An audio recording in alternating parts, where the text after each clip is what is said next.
military briefings, Allied commanders love to showcase the performance of sophisticated U.S. weaponry. Everything from smart bombs to Patriot missiles have bolstered the Allies' performance. But 2020 has learned that federal investigators are inquiring now whether Iraq itself may have possession of a U.S.-style technology.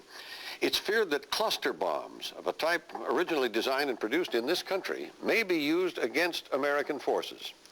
Tonight, in a 2020 investigation, Lynn Scher asks whether and how Saddam Hussein got his hands on technology made in the USA. These aircraft are delivering some of the deadliest conventional weapons ever built.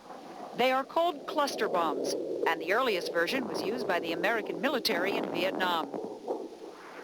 They are so vicious that when Israel used them against civilians in Lebanon in 1982, it created a serious rift in relations with the United States. The bombs have been sold to many countries considered friends of the United States. But now the technology and the bombs themselves are also in the hands of Saddam Hussein. ABC News defense consultant Anthony Cordesman. By and large, they can be 10, sometimes 100 times more lethal in killing exposed targets than a conventional, very large, high explosive weapon. This is the story of how this deadly weapon, designed for the U.S. military, made its way from this country to Iraq, and how American soldiers may now face the devastation from thousands of cluster bombs if a ground war breaks out in the Persian Gulf.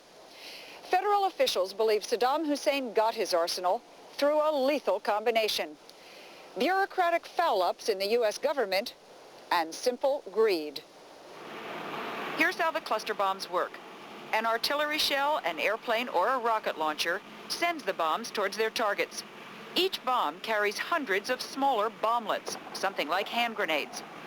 Cluster bombs can be used against ground troops or tanks, and can even scatter mines to lie dormant for days.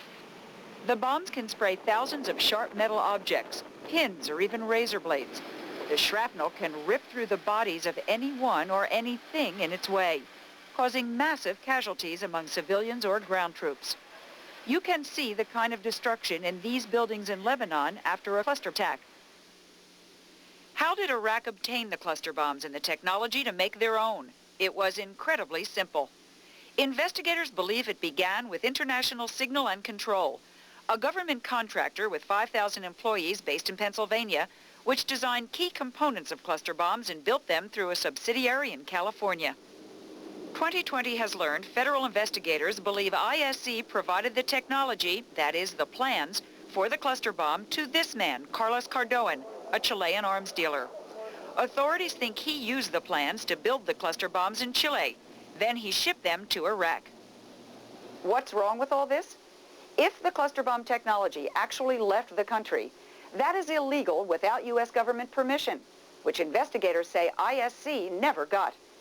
It is also illegal for a foreigner, like Cardoan, to take such plans out of the United States without a license, which sources tell us he never obtained. The man who opened the door to Iraq for Cardoan's operation was this man, Nasser Beydoun. He is a Lebanese-born middleman for Cardoan, who was based in the United States. Beydoun traveled frequently to Baghdad and arranged for the sale of cluster bombs and other military hardware to Saddam Hussein's army. In his first television interview, he told us about the business of dealing in deadly weapons. I can sell you a knife to peel an apple. If you cut somebody's throat with it, it's your business. A weapon does not kill. Who's behind it to kill?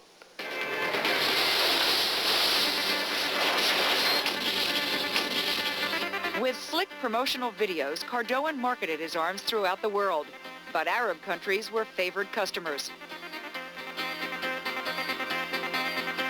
Each one of the bomblets of the cluster bomb is multi-purpose and has an incendiary, anti-personnel, and anti-armor effect. This letter from Cardoan authorized Beydoun to sell cluster bombs to Saddam Hussein during his war with Iran. It says Cardoan's company is willing to take its share in helping Iraq in this time of need. We can provide you with our cluster bombs at the lowest possible price. According to these contracts, the sale of cluster bombs to Iraq was an extremely lucrative business. February 24th, 1984. 3,000 cluster bombs sent to Saddam Hussein's army, worth $21 million. A few months later, another 3,000 bombs, another $21 million. The supplies of cluster bombs eventually totaled more than $400 million.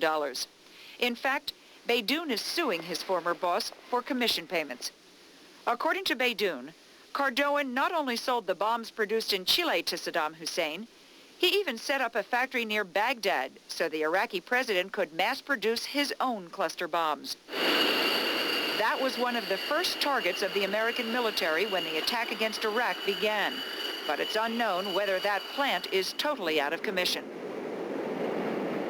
He set up a factory for the manufacturing of the cluster bomb, and later stage for the fuses. And this is a complete project. I mean, it's complete from the raw material to the finished product. Because the strategy of Iraq is to have control over the weaponry that they have put in their strategy. Federal investigators are trying now to bring Carlos Cardoan to trial. But why didn't they find out about him sooner? He's been selling cluster bombs to Iraq for nearly a decade. The U.S. Patent Office knew about Cardoan back in 1986, but they apparently didn't tell anyone else in the federal government about him. In a move that apparently went unchecked at the top levels of the U.S. government, Cardoan applied for his own U.S. patent on cluster bombs in 1986. Based on some changes over previous designs, he received the patent 2 years later. Getting the patent is not illegal. But at a time when U.S. shipments of arms to Cardoan's home country of Chile were banned, as were all sales to Iraq, why didn't the Patent Office raise any questions about this foreigner dealing in U.S.-style arms?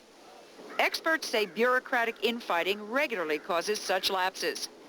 The Departments of Commerce, State, and Defense are supposed to control arms sales and communicate with one another. Even today, the same squabbling goes on every day between commerce, state, and defense. And at the same time, the administration can never agree on what kinds of laws can be passed to correct this. Carlos Cardoan declined a 2020 request to speak on camera. In an interview last year, he denied he had done anything wrong.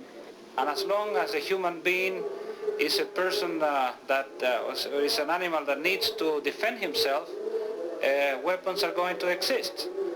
I think that that is wrong. As a human being, I believe that weapons are wrong, but they are a fact, and we have to live with facts. The former head of ISC, James Guerin, who dealt with the Chilean, said he did not provide anything to Cardoan to build weapons.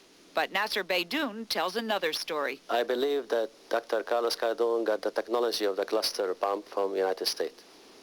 Questions about the cluster bombs come at a time when attention is being focused on how many American-designed weapons ended up in the hands of Saddam Hussein. Senator John McCain. There's not just one Saddam Hussein on this globe. There's lots and lots of them who, as we speak, are attempting to acquire the technology to give them this capability of weapons of mass destruction because it's a way to gain victory on the cheap. McCain has introduced legislation that would severely penalize any companies or countries that sell weapons illegally or harbor arms dealers. But to provide the kinds of weapons that we have to many nations throughout the world, which are clearly offensive in nature and are clearly far exceed their requirements to defend themselves, is frankly unconscionable and must be brought to a stop. Basically what you're saying is hit them in the pocketbook. Hit them in the pocketbook and public exposure. No corporation or nation likes to be branded a nation that is involved in this kind of illicit traffic. But public pressure and economic sanctions will not shield American soldiers. If Saddam Hussein uses the cluster bombs, he already has. And if there is one good thing that may have come out of this Persian Gulf War, it is to dramatically heighten the awareness of the people of the world and the American people of how dangerous this proliferation of weapons of mass destruction can be. God, those things are vicious. Have there been any indictments yet, Lynn, on this? No, Hugh, no indictments yet. Carlos Cardone has not been indicted, even though federal agents raided his headquarters office in Miami, and U.S. Customs agents took a number of documents, but no indictments yet, but there are investigations that are going on. If these things are dropped from airplanes, and we have air supremacy, as has now been said by our leaders, is there that much to worry about for our troops? We're told yes, because you don't need an airplane to drop a cluster bomb. They can also be used on rocket launchers and on unguided missiles, both of which Iraq has. And incidentally, we talked about that bomb factory. Even if it was badly damaged, the cluster bomb factory that he already has, we're told that in 3 to 6 months it can be operational again. And anyway, he likely has a big stockpile. We, of course, have these weapons also, but I understand they're called by something different. Yeah, if you're listening to a Pentagon briefing, don't listen for the term cluster bombs. They're calling them area denial weapons. Thank you, Lynn. Well, next, preparing American pilots for air combat over Iraq. Stone Phillips went to a Nevada Air Force base. Dress rehearsals for actual battle conditions. What do the crews learn? Are they ready for the front? Putting fighters in the sky right after this.